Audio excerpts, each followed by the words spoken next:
final session. Nous allons commencer la dernière partie, les opérations provoquées par la nature au pays. Alors, c'est surprenant qu'il y ait peu de discussion à ce sujet en Ottawa, y compris des ministères d'Affaires naturelles et de sciences quant aux opérations au pays. Dans tout examen de ce qui se passe dans la défense, on verra la liste traditionnelle pour les Forces armées, Défense du Canada, opérations internationales au nom des alliés. Et quelque part sur la liste, il y aura l'aide aux autorités civiles. Et c'est perçu comme étant une grande priorité, mais ce n'est pas la plus grande priorité. Normalement, c'est perçu comme un inconvénient qui empêche l'état de préparation, le déploiement des opérations sur le terrain, mais les forces vont dans les institutions de soins de longue durée pour les aînés, dans les situations il y a eu la tempête du verglas, vous en souviendrez. Les soldats qui participent comprennent que ces efforts sont très importants, mais de l'extérieur, il ne semble pas y avoir d'encouragement et que ce n'est pas une priorité.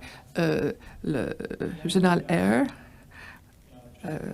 avant sa nomination au nouveau poste, avant la pandémie, il a donné un discours où il disait que le rythme accru des opérations à l'échelle nationale crée beaucoup plus de stress maintenant parce que le changement climatique occasionne de plus en plus d'urgences, d'urgence. Ça, c'était avant la pandémie. Depuis le début de la pandémie, il y a presque 2 ans, on a eu toute une autre série de situations d'urgence. Et la plus récente en est les inondations de la Colombie-Britannique qui a vraiment isolé une grande partie de la Colombie-Britannique du restant du Canada. Maintenant, on a plus de 500 soldats et des hélicoptères et des avions qui sont là-bas. Et en même temps, il y a une urgence à Terre-Neuve. On a réuni un groupe de personnes qui étudient cette matière pour les amener à Ottawa, soit en personne ou en mode virtuel pour initier cette discussion quant à ce qu'on peut apprendre, quant à comment mieux s'y prendre ici et peut-être créer un cadre pour que les opérations ponctuelles soient encadrées par un plan stratégique. Alors, on aura Dr.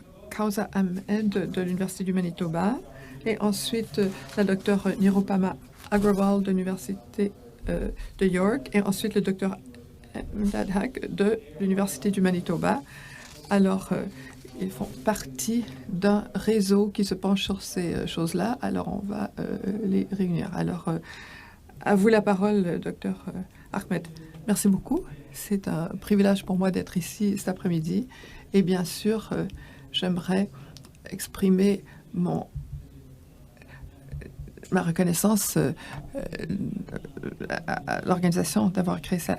Moi, je vous parle des terres des peuples Anishinaabe et des nations métisses. Enfin, je viens de cet endroit. Alors, j'aimerais dire qu'on se base sur les diapositives.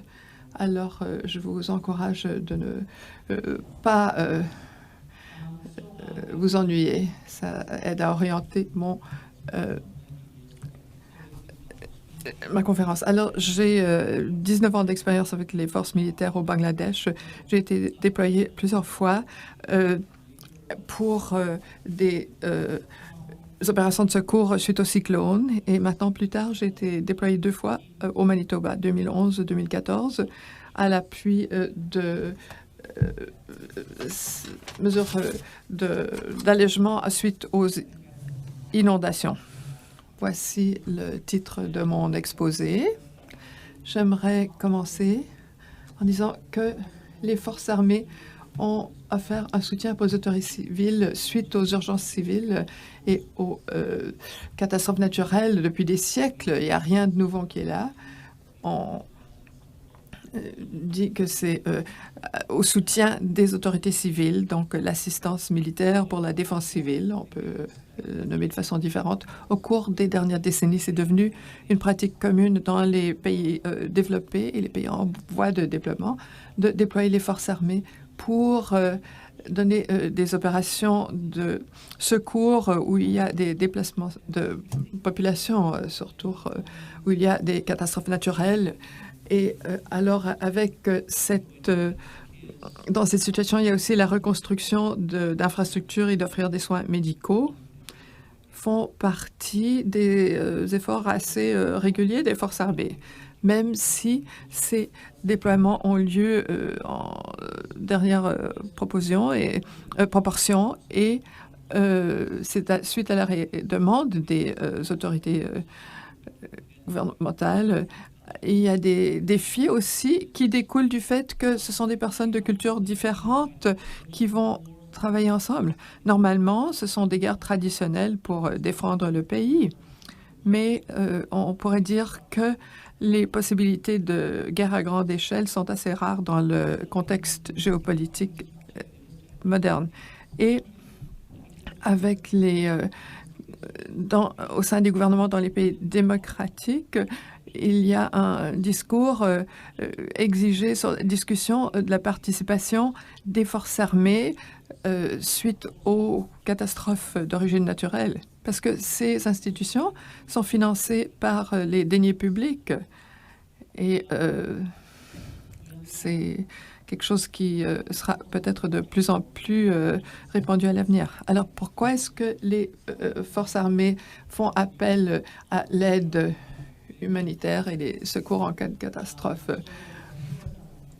Alors, voici certaines idées. Les forces armées ont la capacité de répondre en ce qui a trait à la formation et les ressources. Elles possèdent la capacité opérationnelle dans un système structuré, avec un système de commandement très efficace qui est nécessaire pour la réponse aux situations d'urgence, un déploiement rapide, la capacité, une souplesse et un leadership. Et aussi, les citoyens accordent une certaine confiance aux forces armées, comme je l'ai constaté lors de ma participation à ces opérations. J'aimerais ici faire référence à ce que Christian Leuprecht a écrit. Il a écrit un article dont j'ai appris l'existence hier soir. Donc, j'aimerais vous donner quelques données statistiques. 32% de la participation du personnel des FAC et dans 16 des 23 opérations lors de la dernière décennie, il constate que l'augmentation de ces opérations ont lieu du côté de la gestion des catastrophes. Et il dit aussi que même si la taille des opérations a augmenté récemment, les inondations surviennent après l'an 2000 ont nécessité l'intervention d'environ 2500 membres des forces armées. Alors, il y a eu les inondations de la rivière Rouge en 1997 ont nécessité 8000 personnes et la tempête de verglas en 1998 a nécessité l'intervention de 12 000 personnes. Et il dit aussi que fournir le transport par avion pour l'évacuation des communautés, le transport aérien de fournitures, d'aliments pour le personnel sourd est très en demande. Et il y a eu une certaine demande de spécialistes aussi, tels que les ingénieurs. Donc, on fait appel de plus en plus souvent sur ces capacités. Donc, je voulais vous donner un aperçu de la participation des forces armées dans la gestion des catastrophes. Alors, j'ai pensé vous parler un peu des règles. Alors, ça dépend des pays, comment ils perçoivent les systèmes. Aux États-Unis, on appelle ça le soutien militaire aux autorités civiles. Il y a beaucoup de littérature. Les Américains aiment écrire et vous y trouvez beaucoup de choses. Ici, dans notre pays, les gouvernements provinciaux ont des lois sur les situations d'urgence et ça varie d'une province à l'autre c'est à elles de demander s'ils veulent l'aide militaire. L'OTAN a un système très détaillé d'aide en cas de catastrophe et le Bureau des Nations Unies pour la coordination des affaires humanitaires est une très grande organisation et souvent elle fait appel à l'aide des forces armées et aussi des civils. Il y a aussi les lignes directrices d'Oslo et je vais vous en parler en ce qui a trait au changement climatique. Donc, il y a beaucoup de littérature là-dessus. Alors, il y a des modes de soutien direct et indirect et il y a un soutien aux infrastructures offerts par les forces armées dans beaucoup de ces situations. Et l'Union européenne et l'Association des pays du sud-est de l'Asie, la NACE, ont aussi une grande participation militaire face aux catastrophes d'origine naturelle. Dans un secteur de la littérature que j'essaie à comprendre, je voulais voir s'il y a des modèles de déploiement utilisés sur la planète. On a constaté qu'il y a 4 façons où on fait appel, 4 modes de réponse à l'appel. Il y a un déploiement détaché de moyens militaires, il y a l'utilisation de ressources militaires pour augmenter la main-d'œuvre civile, il y a l'utilisation de militaires pour remplacer le travail civil, et on se sert aussi des militaires dans des rôles de sécurité et de maintien de l'ordre. Ce sont les modes de déploiement principaux quand on fait appel aux forces. Et ici, j'aimerais faire ou faire référence au rapport de 2008 de CIPRI, de l'Institut de Stockholm sur la recherche sur la paix. Donc, il y a des études des inondations au Pakistan, au tremblement de terre en Haïti et d'autres catastrophes de grande échelle. Alors, les auteurs ont dit qu'il y a 6 facteurs qui seraient souhaitables et qui contribuent à l'efficacité du déploiement des forces armées. Alors, la rapidité d'exécution, l'adéquation à la compétence, la capacité d'absorption, la coordination et les coûts. Cette capacité d'absorption est intéressante. Ils disent dans ce rapport que différents éléments, quand ils fonctionnent de façon conjointe, il y a la nécessité de comprendre la culture des uns et des autres et pouvoir absorber les capacités de ces différents groupes. Et je trouve que cela est bien intéressant. Dans de nombreux cas, si on revient à examiner la littérature et les publications en ligne, on peut voir une expression dont on se sert beaucoup. C'est le CIMIC, de la collaboration entre civils et militaires. Donc, on a examiné des campagnes de nos maîtres colonisateurs dans les pays malaisiens. Alors, je vous décrire qu'il y a différents défis. Il y a ces problèmes de cultures différentes des acteurs militaires et humanitaires et de leur organisation. Et bien sûr, la communauté humanitaire est un réseau d'acteurs peu structuré, donc des agences telles que la Croix-Rouge, etc. Et donc, parfois, on voit un problème quant à des efforts intégrés, une unité d'efforts. Les acteurs humanitaires souvent étaient ouvertement hostiles aux forces militaires étrangères lorsque ce sont des forces militaires qui proviennent d'autres pays, comme on l'a fait, on a envoyé nos membres des forces armées en Haïti après le tremblement de terre. Et il y a aussi cette politisation et militarisation croissante de l'aide humanitaire. On l'a vu en Afrique et je fais référence au cyclone de Nargis au Myanmar au début de 2010. Donc, il y a plusieurs défis à cet égard.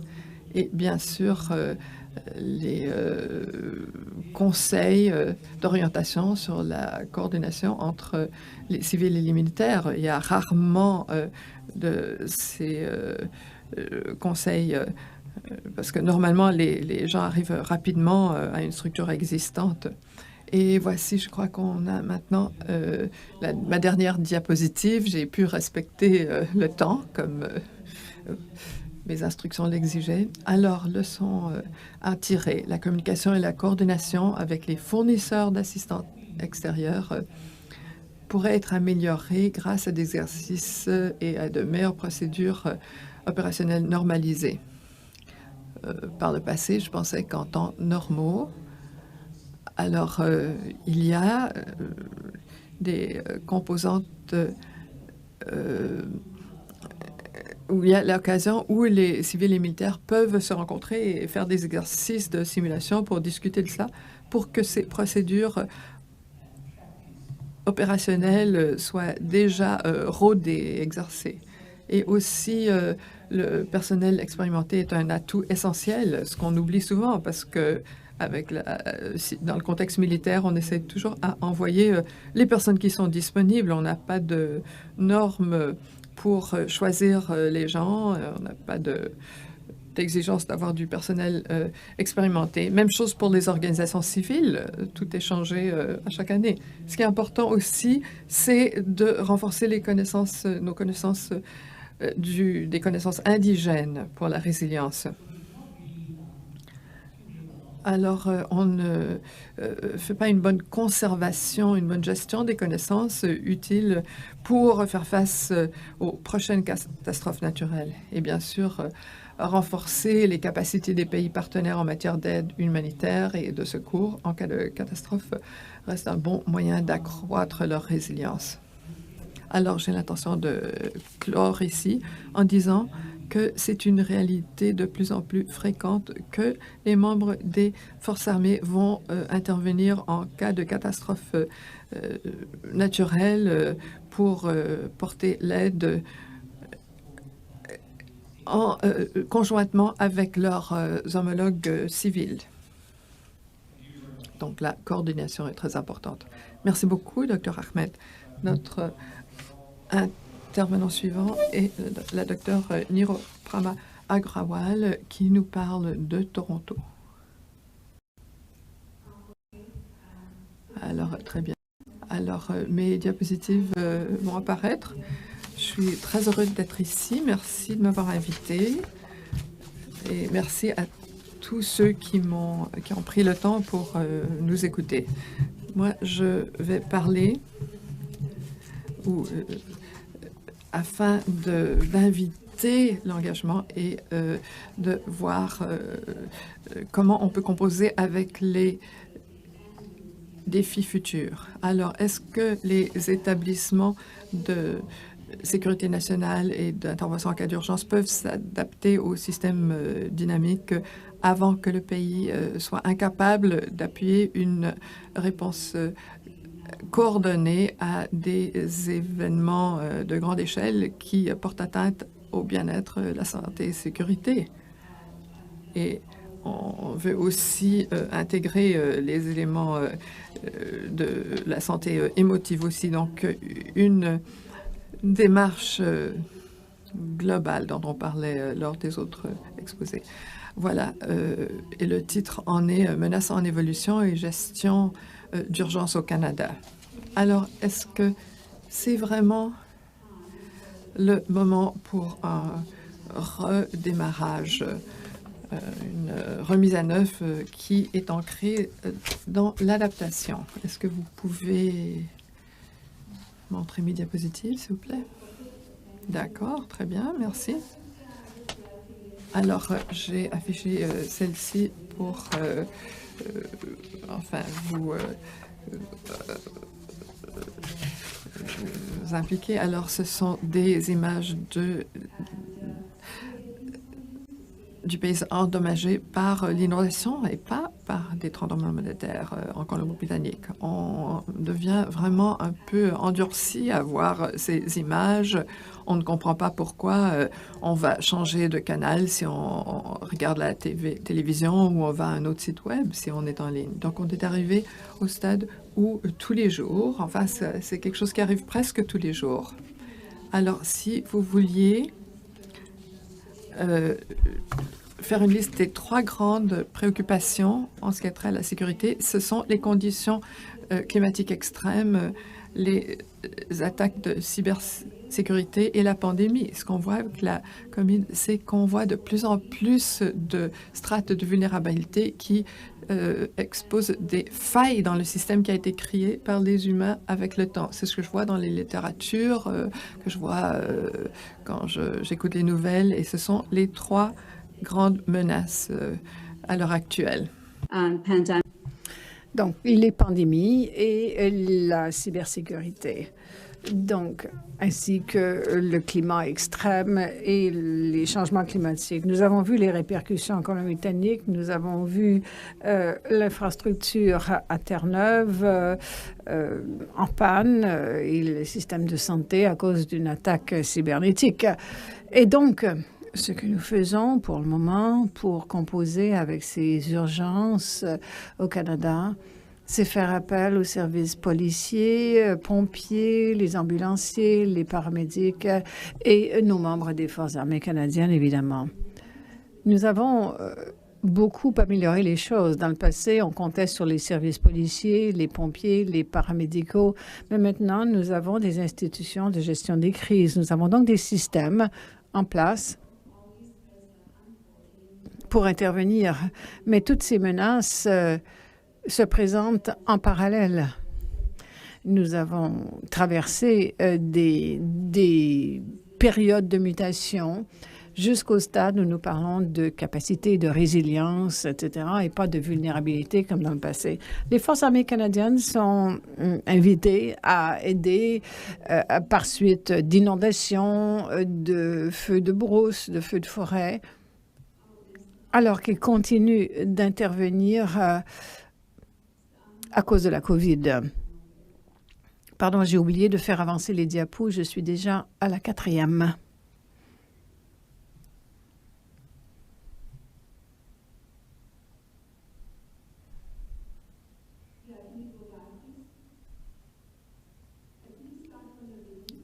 Pouvez-vous reprendre du début? Je vais vous dire où vous arrêtez.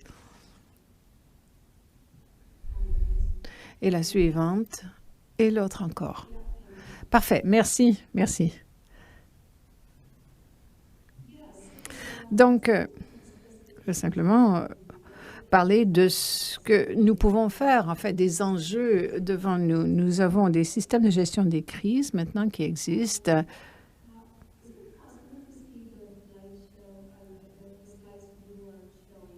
Est-ce qu'il est possible de me montrer les diapositives, parce que là, je me vois moi-même à l'écran.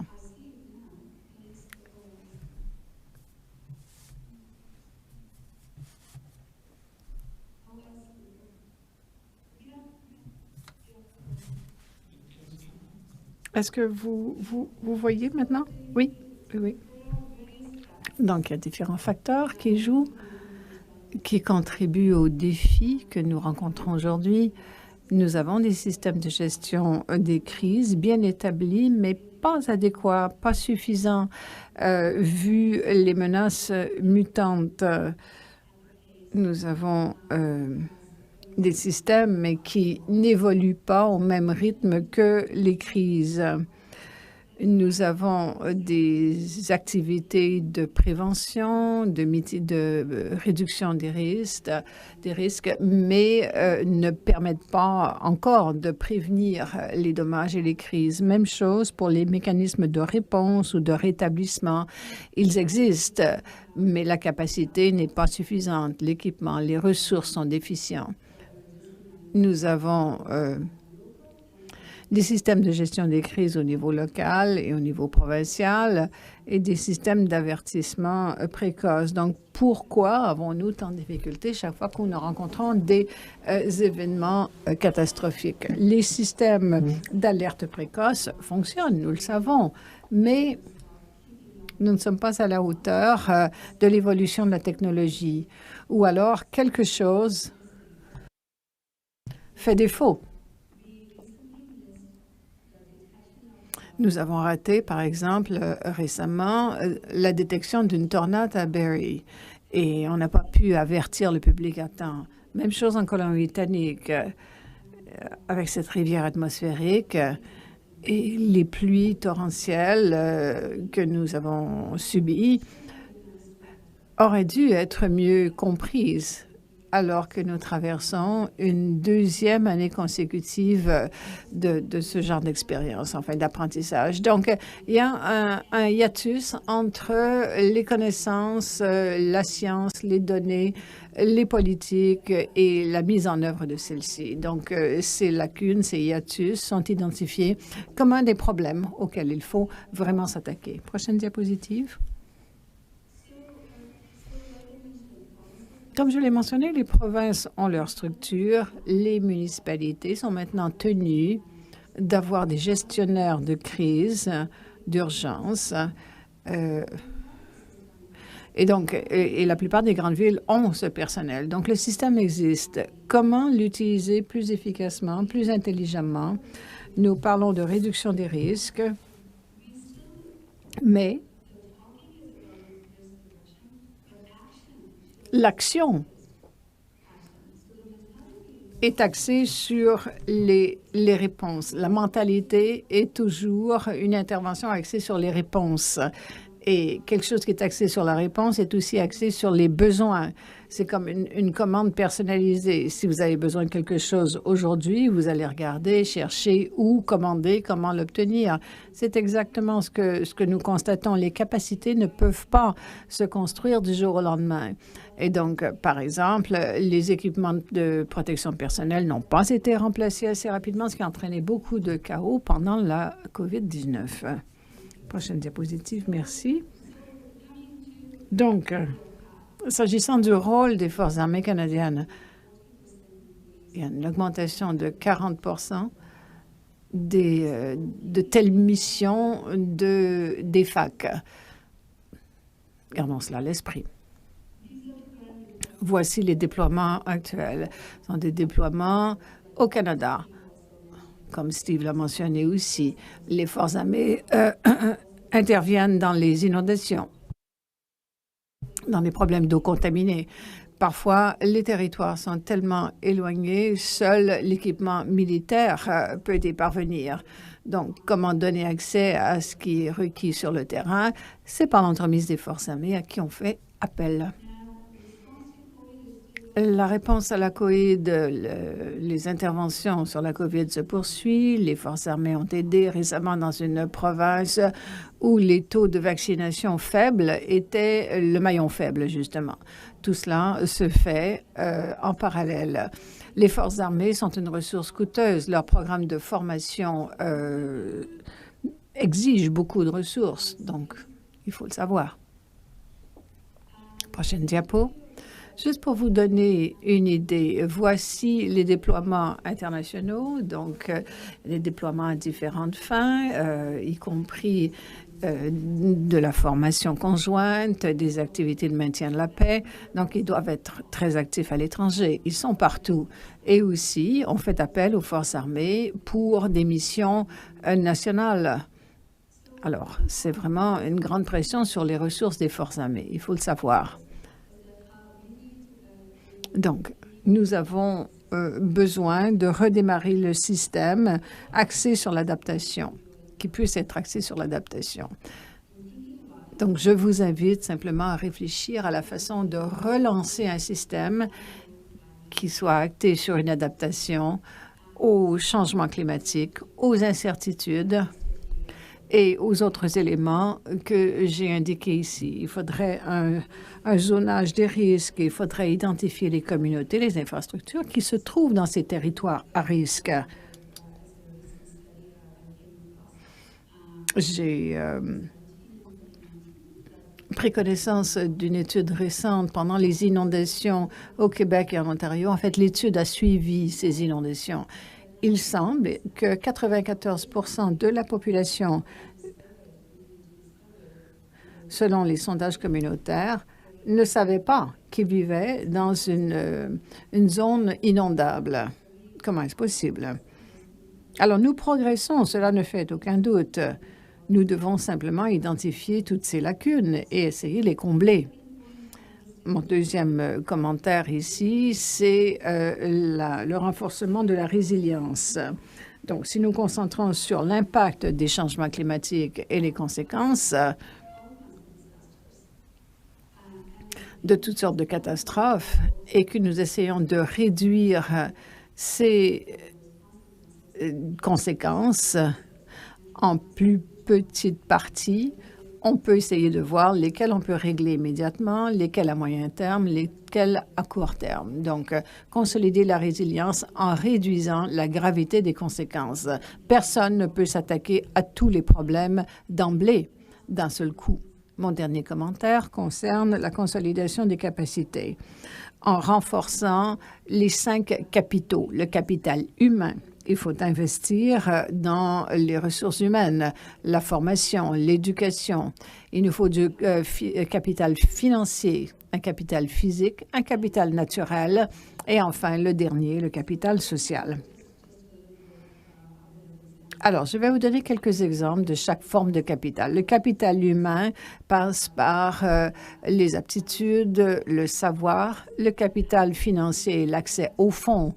Et s'agissant d'accès, ce n'est pas un accès égal ou équitable. Nous n'avons pas un accès égal ou équitable en ce moment. Il faut régler ce problème.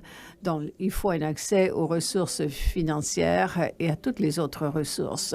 Le capital physique, c'est l'infrastructure, la technologie, les outils numériques. Le capital naturel, ce sont les protections naturelles, les puits de carbone, donc des solutions naturelles à des problèmes que nous avons créés au fil de décennies. Et j'y reviendrai un petit peu plus tard dans ma présentation.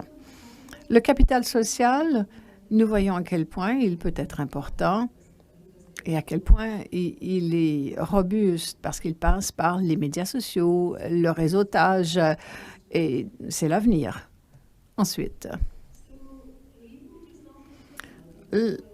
relancer le système, c'est aussi dissocier la sécurité publique de la préparation d'urgence. Et la pandémie a exacerbé les situations d'urgence et occupé l'esprit de tout le monde dans le monde entier. Alors, imaginez, vous réglez un problème national et tout d'un coup, il y a une attaque. Lorsqu'un pays traverse une urgence nationale, une crise nationale dans son pays, ce pays est très vulnérable à ce moment-là, car son attention est divisée.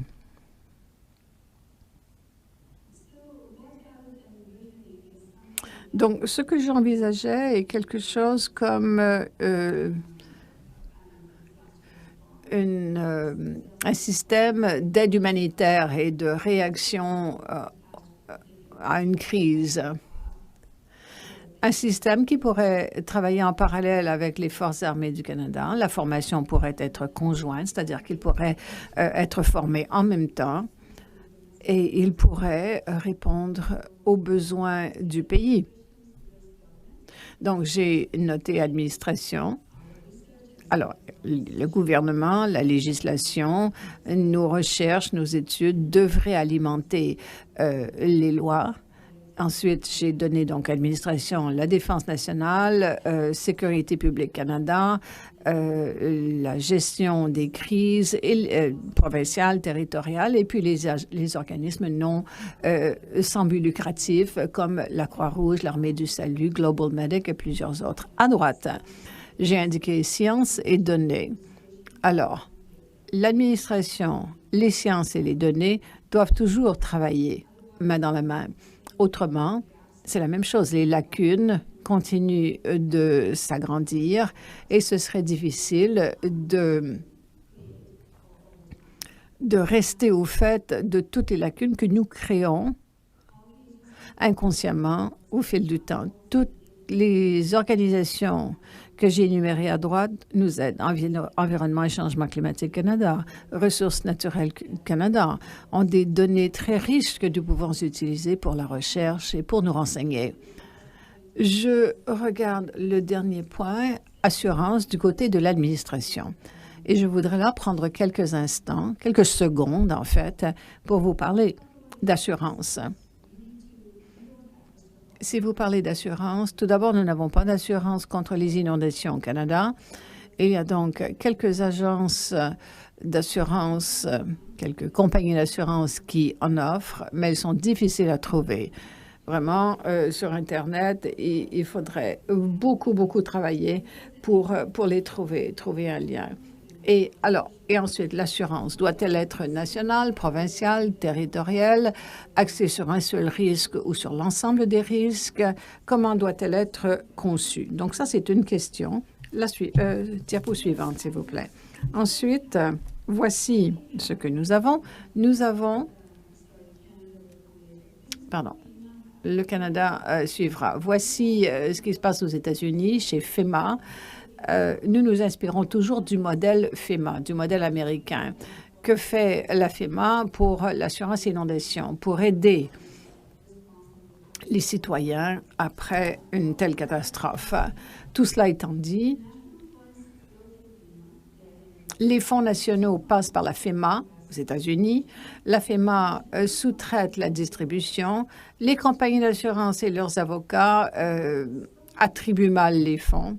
Et il y a tellement de hiérarchie, de corruption qui ont fait l'objet dans un document rédigé par Frontline. Vous seriez choqués de voir les millions de dollars qui ont grossi les poches des avocats et des compagnies d'assurance plutôt que les personnes qui ont souffert des inondations. Et cela s'est poursuivi pendant longtemps. Donc, ensuite, s'il vous plaît, prochaine diapo. Voici donc la situation canadienne. Voici le modèle que nous avons.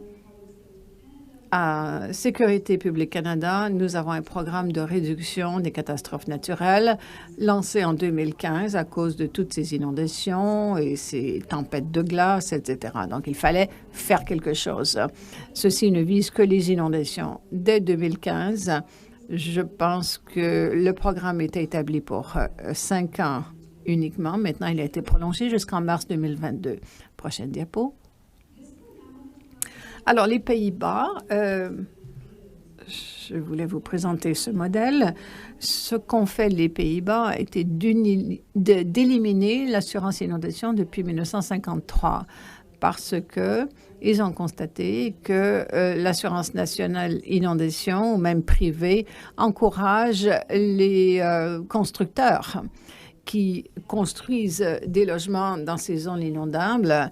Et alors là, le gouvernement ne peut pas fournir l'aide qui est requise. Ou enfin, les entreprises ne peuvent pas, ou les instances ne peuvent pas fournir l'aide sans des subventions gouvernementales. Personne ne peut agir sans l'aide du gouvernement. Et donc, l'Autorité nationale de l'eau, l'Office national de l'eau, est une entité qui n'est pas politique. Les politiques ne peuvent pas intervenir. Si cet office se rend sur le terrain et disent « voici ce qui est dans une zone inondable », ils vont parler aux cultivateurs, ou à la population, à qui ils expliqueront on aimerait vous déménager ailleurs. Et donc, la décision qui est prise ne fait pas l'objet d'ingérence de la part des politiques.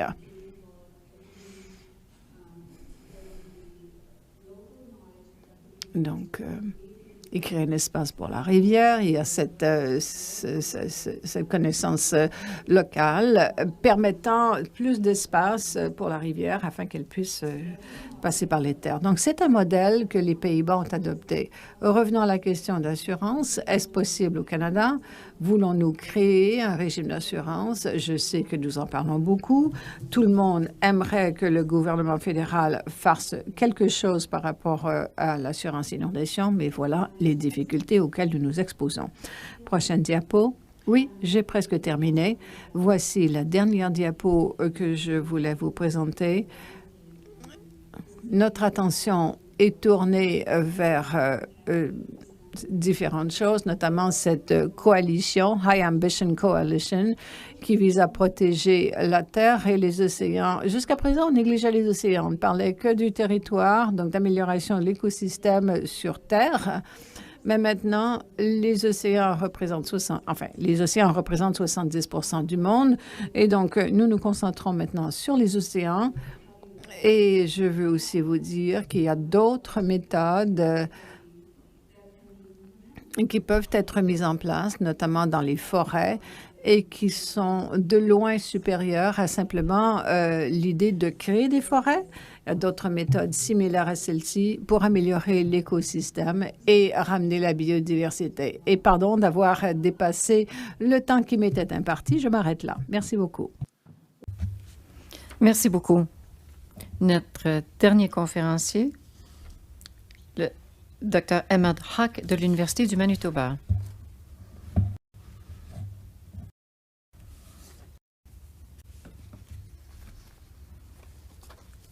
Bonjour.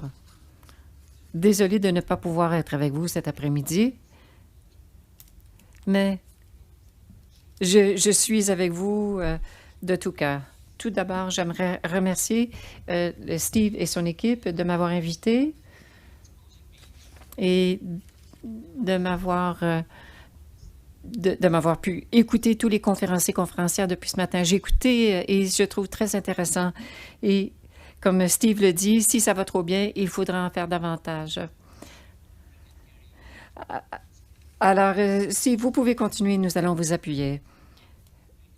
Ma présentation revient à ce que le professeur Agrawal et le docteur Hawk ont déjà parlé, mais je vais parler plutôt des Canadiens qui sont à risque et quels sont les enjeux pertinents par rapport aux urgences déclenchées par la nature induite par les changements climatiques. Avant de me lancer, j'aimerais ajouter à une des observations dans lesquelles on évoque que ce sont les dynamiques nationales qui seront plus d'intérêt aux États-Unis. Il a tout à fait raison. Par contre, je voudrais ajouter que parce que nous évoluons dans une société très complexe et tout cela se passe très rapidement, qu'arrive-t-il du fait que notre société, à l'échelle internationale, change rapidement et la technologie n'a jamais évolué à ce rythme. Les institutions évoluent et font face à de nouveaux défis. Si on pense aux institutions comme des évolutions technologiques, eh bien, en gros, nous n'allons jamais être devant ces évolutions. Donc, quels sont les enjeux auxquels sont confrontés les Canadiens? Alors, aujourd'hui, je vais vous parler spécifiquement de situations d'urgence déclenchées par la nature induite par les changements climatiques. Et ce sont les activités humaines qui ont créé ces changements. En fonction de cela, regardons les enjeux ensemble. Prochaine diapositive.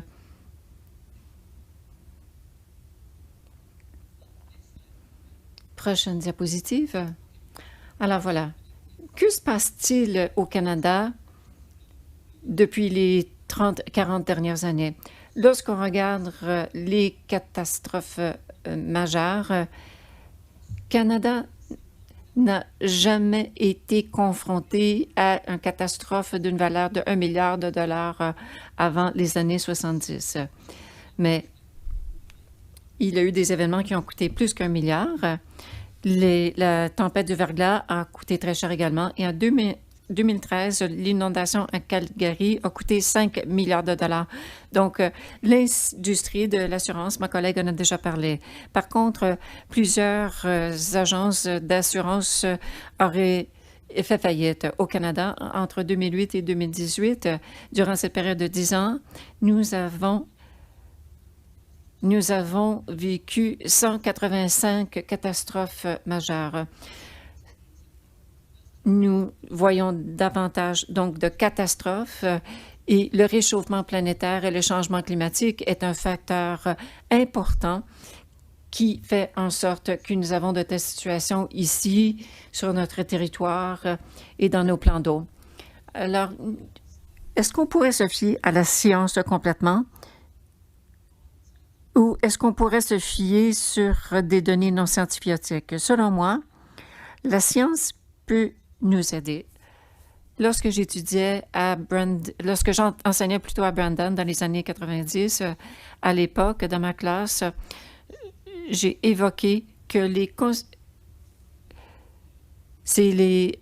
émissions de CO2 étaient élevées, mais moi, j'avais prédit que par 2020, les concentrations de carbone seraient environ à 400. Et j'ai offert également un cours semblable. Et maintenant, quand je regarde les données, nous sommes maintenant rendus à 410. Donc, la science peut vraiment nous donner une tendance approximative pour ce qui est des prévisions. Ce que la science ne peut pas faire, c'est qu'il y a beaucoup d'incertitudes et la science ne peut pas prédire ces événements, mais aussi les activités humaines. Donc, on doit se fier d'abord sur les sciences sociales, entre autres. Et nous avons entendu ce matin que nous devons avoir cette intégration au niveau des recherches. Prochaine diapositive. Pour ce qui est des Forces armées canadiennes, et ce panel ne souhaitait pas ou n'avait pas prévu ce qui se passe depuis 3 semaines en Colombie-Britannique. Mais devant nous, nous avons constaté ces événements depuis 3 semaines. Alors, il y a eu la sécheresse dans les prairies et sur les 2 côtes, est et ouest, il y a eu encore plus de situations extrêmes. Maintenant, nous entendons de nouveaux termes, une rivière atmosphérique, de la météo du feu et ainsi de suite. Ce sont des termes qu'on n'a jamais utilisés par le passé. Maintenant, la réalité nous parle de l'existence de ces situations. Voici ce que ça nous dit, c'est qu'il y a des nouveaux événements atmosphériques extrêmes qui sont sans précédent. Mais est-ce que c'est tout alimenté par la nature? Absolument pas. Mais en gros, en Colombie-Britannique, tout ce bassin avait été vidé. Nous sommes donc allés à l'encontre de la nature. Pourquoi n'y avait-il pas de planification pour les inondations? Mais on ne fait pas toujours des grands plans. On a parlé notamment de la foresterie et ainsi de suite, mais notre façon de planification doit changer. Notre paradigme doit changer pour être davantage orienté vers la nature. Ce ne sont pas les Canadiens, les civils qui seront vulnérables. Les Forces armées canadiennes sont également vulnérables au changement climatique et à la sécurité climatique. Présentement, la Défense nationale a 21 stations militaires. Ils sont à risque, par exemple, l'installation Halifax pourrait être confrontée à une augmentation de 20 cm du niveau moyen de la mer et à une multiplication par 4 des inondations d'ici 2050. Même chose sur la côte ouest. En plus, les températures extrêmes ne permettent pas la formation l'été, l'entraînement l'été. Donc, si nous examinons toutes ces situations, ce ne sont pas les civils, ce sont les forces armées canadiennes qui sont également vulnérables. Ils seront exposés et il pourrait y avoir des pertes importantes. Prochaine diapositive. Examinons ces graphiques.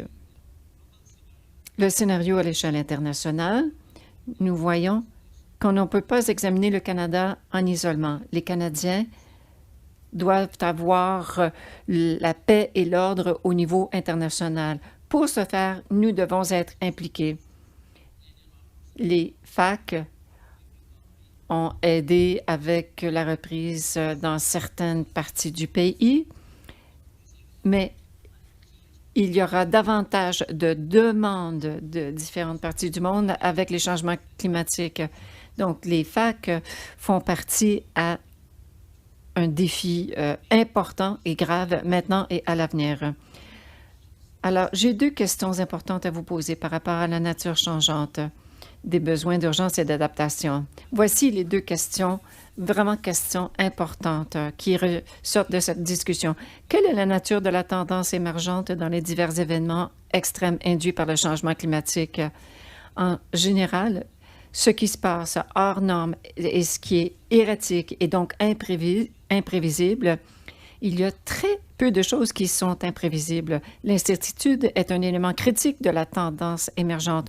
On doit se poser la question, comment pouvons-nous composer avec la certitude? Ne pas connaître ce que l'on ne connaît pas. Donc, on a des solutions, on pourrait faire un remue-neige et trouver des solutions pragmatiques. Deuxième question, que devrait-on et pourrait-on faire au niveau institutionnel pour réduire les urgences et les catastrophes potentielles, ainsi que les pertes et les dommages qui en résultent? Tel que je l'ai mentionné, tout d'abord, on doit savoir qu'il y a des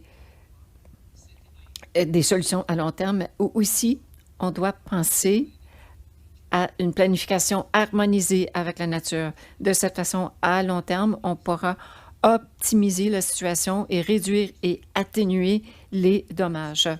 Aussi, au niveau institutionnel, nous devons changer le paradigme. Nous devons avoir plus de dispositions institutionnelles à plusieurs niveaux et une capacité de mobilisation rapide. Quelles sont les répercussions pour les forces canadiennes? De ces 2 questions, eh bien, la Dr Kossara en a très bien parlé et également le Dr Agrawal. Ils ont à faire des statistiques à savoir comment les situations changent. Et les forces armées canadiennes se déplacent et ils n'aiment pas être déployés parce que ça coûte cher, la formation, entre autres, et leurs règles ne devraient pas être mises en place pour des interventions au niveau national ou humanitaire. Par contre, il y a cette crise qui continue sur la côte ouest, mais ces nouveaux règlements les mettent dans une situation très difficile. J'aimerais vous donner un exemple intéressant. Ce qui se passe au Royaume-Uni. Qu'est-ce qui s'est passé il y a quelques semaines? Le militaire britannique ont dû former des nouveaux chauffeurs pour s'approvisionnement en essence. Donc, ils ont dû, de fait, reformer des membres du militaire pour qu'ils deviennent des chauffeurs pour aller s'approvisionner en essence. Pensez-y, ce n'est pas seulement en Grande-Bretagne. Les militaires canadiens et américains devront faire la même chose lorsqu'il y aura des perturbations par rapport aux chaînes d'approvisionnement.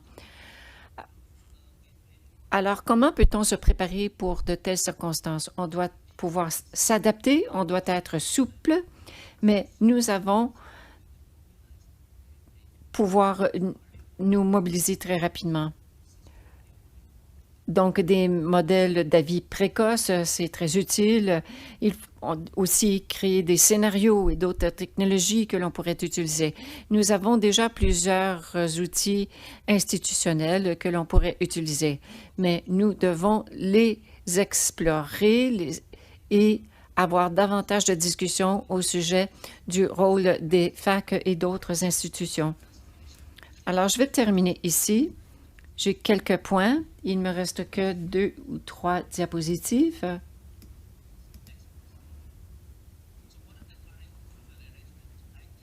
Alors, je pense que mes 2 collègues ont bien évoqué que les forces armées canadiennes se font appeler lorsque les capacités provinciales sont dépassées. Mais c'est ce qui se passe de plus en plus. Par contre, je voudrais parler de la coordination. Et aussi, je voudrais parler du fait que l'arrangement institutionnel n'est plus en place. On traite de ces questions au cas par cas et nous devons changer cette approche. Et donc, je pose la question, est-ce que le moment est arrivé pour un redémarrage? Moi, je ne parlerai pas de redémarrage, je parlerai plutôt de restructuration. Prochaine diapositive. Voici ce que je proposerais. On doit penser à la réduction des risques. Et c'est la raison pour laquelle nous devons trouver une planification qui est fondée sur la nature. Il devrait avoir également de nouveaux arrangements institutionnels. À partir de ma revue, mon examen de la littérature, j'ai pensé à ces deux grandes options pour un nouvel arrangement institutionnel. Tout d'abord, un dispositif institutionnel civil militaire intégré à forte capacité d'adaptation, c'est-à-dire qu'un système d'alerte précoce avec une mobilisation efficace des médias sociaux et des médias de masse. Aussi, il y avait un renforcement des capacités au niveau local et régional. De cette façon, il pourrait y avoir des systèmes de collaboration lorsqu'il y a des urgences. Et aussi le développement d'un système administratif et décisionnel commun et intégré. Donc, ce ne serait pas que les militaires ou les civils, mais ce serait plutôt un système intégré. Deuxième option, c'est d'adopter le système américain, c'est-à-dire création d'une agence fédérale non militaire d'intervention en cas de catastrophe, semblable à l'Agence fédérale de la gestion des urgences, le FEMA, aux États-Unis. À l'extérieur, donc, des forces canadiennes, et c'est une organisation conçue pour offrir des secours humanitaires et en cas de catastrophe. Donc, ce serait plus efficace que le déploiement coûteux des CAF. Et aussi, l'apprentissage institutionnel deviendrait un atout parce que les institutions pourraient créer de l'apprentissage institutionnel et personnel. Mais aussi, nous devons tenir compte de la mobilisation du public et de la communauté. Donc, dans un des rapports, on a proposé qu'on mette sur pied un groupe de travail sur la sécurité climatique pour examiner toutes ces options. Moi, je recommanderais d'ajouter que si ce groupe de travail n'a que des civils ou le gouvernement ou les militaires, je ne pense pas que ce sera un projet à succès. Le groupe de travail doit avoir différentes parties prenantes. La population doit être représentée, le gouvernement, les civils, mais aussi les forces armées. Ce n'est que de cette façon que nous allons pouvoir nous rassembler avec des solutions pragmatiques et une meilleure capacité pour répondre aux risques émergents et changeants. Nous vivons dans un monde complexe. Ce monde change beaucoup plus rapidement et nous devons être prêts et nos changements institutionnels et la restructuration est au menu. Merci. Et puisque c'est moi qui dois vous offrir mes derniers commentaires, je vais me permettre d'inviter, s'il y a des gens qui veulent aller au microphone. Moi, je vais poser la première question, et la voici. Et vous avez conclu avec un appel pour des modifications quant aux opérations au Canada. Mais lorsqu'il y a une pandémie, le gouvernement fédéral dit est-ce que les provinces peuvent déclarer une situation d'urgence sanitaire? Eh bien, les provinces ont dit non. Donc, nous n'avons pas mis en place la loi sur la préparation aux urgences. Donc, le gouvernement fédéral a dû supplier les provinces à faire quelque chose. Ce qui fait que probablement qu'il n'y aura pas les changements institutionnels que vous proposez avec raison. Mais la prochaine question est la suivante. Y a-t-il des provinces ou des villes qui ont une meilleure capacité de préparation aux urgences? Y a-t-il des leçons que l'on pourrait apprendre de ces provinces et des villes? Peut-être qu'il y a des meilleures choses que l'on pourrait apprendre parce que finalement, la réponse ici, c'est de demander de l'aide de la part des CAF. Et cette question s'adresse à vous tous et toutes.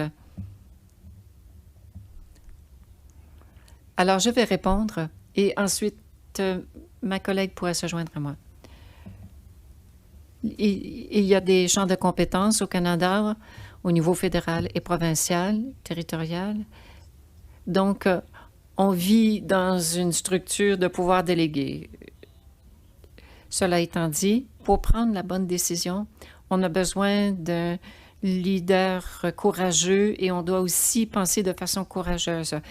C'est ce que nous avons vu au Manitoba lorsque Duff Roblan a investi 65 millions de dollars dans les années 60 pour créer cette infrastructure contre les inondations. Mais il a investi ce montant et il a sauvé plus de 20 milliards de dollars au fil des ans jusqu'ici. Donc, il a été très courageux. Certaines provinces, certaines villes font un meilleur travail. Oui, s'ils sont courageux et s'ils ont pu être avant-gardistes. Et dans ces cas-là, les choses vont mieux. Mais s'ils voient les choses à court terme, ils deviennent perdants. Alors, j'ai une chose à ajouter.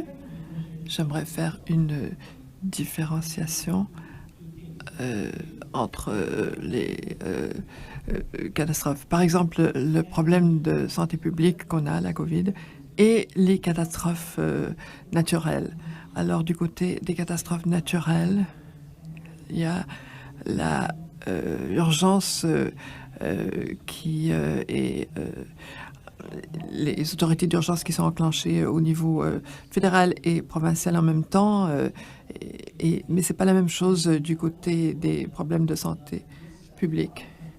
Et oui, il y a des exemples de la COVID où il y a des provinces et des villes qui vont agir de façon prévoyante pour composer avec les prochaines catastrophes naturelles. Par exemple, la construction du canal de dérivation au Manitoba. Alors, c'est différent quand les provinces vont chercher à se coordonner avec le gouvernement fédéral. On se prépare bien mieux pour la prochaine catastrophe naturelle. Bon, c'est très juste. Alors, les gouvernements fonctionnent en fonction de leur mandat, un mandat de 3 à 5 ans. Et parfois, la perception est fondée là-dessus. Donc, ils vont créer une perception que ce que moi je peux obtenir si je fais ces choses-là. Alors, s'ils ne perçoivent pas que ça soit avantageux pour leur parcours politique, ils vont mettre des choses de côté, même s'ils se rendent compte qu'il y a des actions à entreprendre ou des changements à instaurer. Oui, alors ça suggère une stratégie éventuelle. Le gouvernement fédéral, présentement, ne se sent pas lié par les déficits budgétaires. Il se peut que les libéraux financent de grands projets d'infrastructure qui visent la résilience. Et ça sera de l'argent que les provinces ne voudront pas ou voudront dépenser parce que ça représente des emplois dans leur région. Et pour certaines personnes, l'économie fonctionne bien. Mais il y a des moments, des conjonctures favorables, comme maintenant. Moi, j'aimerais ajouter, en ce qui a trait aux catastrophes d'origine naturelle, c'est vraiment lié à la gestion des ressources naturelles. Donc, du côté de la compétence, ce sont les provinces qui sont responsables de la gestion des ressources naturelles et elles peuvent et doivent faire mieux. Mais pour la santé, je crois que le gouvernement fédéral devrait adopter des réponses plus uniformisées plutôt que de laisser le travail aux provinces. Alors, je crois que le Dr Agarwal a été très juste dans ce qu'elle a dit. Alors, j'aimerais remercier ce groupe d'experts. Vous parlez de questions bien importantes pour le Canada. Et quelqu'un m'a dit que si les Chinois voulaient incapaciter la sécurité nationale, c'est vraiment quelque chose comme la rivière atmosphérique qui a incapacité la Colombie-Britannique. C'est ça qu'ils voudraient occasionner. Merci beaucoup à vous trois d'avoir été ici aujourd'hui et d'avoir fait partie de l'avenir du RCDS. Merci. Il y a une question sur le chat. Alors, en guise de conclusion, j'aimerais remercier Kaha, Melissa, Paxton, Rachel, Rose et Gabrielle qui ont fait le gros du travail. Moi, j'ai juste eu à m'asseoir ici et parlé beaucoup, mais c'est eux qui ont fait toute l'organisation, le travail difficile. Kaha est derrière nous, qui est en train de surveiller beaucoup des éléments techniques pour s'assurer que tout fonctionne bien. J'aimerais remercier ces gens-là pour tout le travail qu'ils ont fait. Et j'aimerais aussi remercier Léa, Stéphanie et Ezra, qui ont organisé 3 des panels. C'était excellent. Je leur ai attribué la responsabilité pour trouver les conférenciers, pour trouver les questions, et qu'ils ont vraiment...